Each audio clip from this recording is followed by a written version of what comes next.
af Christian den 4.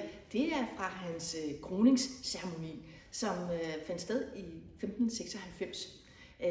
Kroningsceremonien her, den varede jo i flere dage. Der var fest i hele København. Amagertorv, og ved Springvandet, der var der rødvin, der flød, og spidstegte okser og sådan noget. Til selve kroningsceremonien, der blev bestilt 35.000 glas, herunder en del pasglas, og det er faktisk sådan et glas her, jeg står og vifter med nu.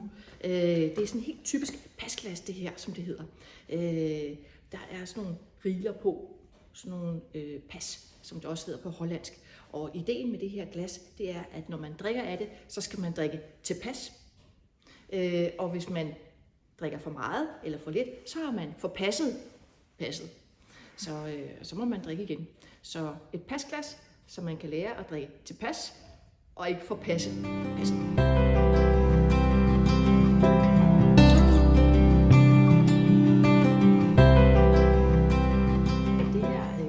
Fra 1608, det har det, der hedder en gæk, altså en lille pind på toppen, hvor man kan åbne kruset og drikke. Så hvis I spekulerer på, hvor talemåden at slå gækken løs på, så handler det simpelthen om at åbne bæret med gækken og drikke løs.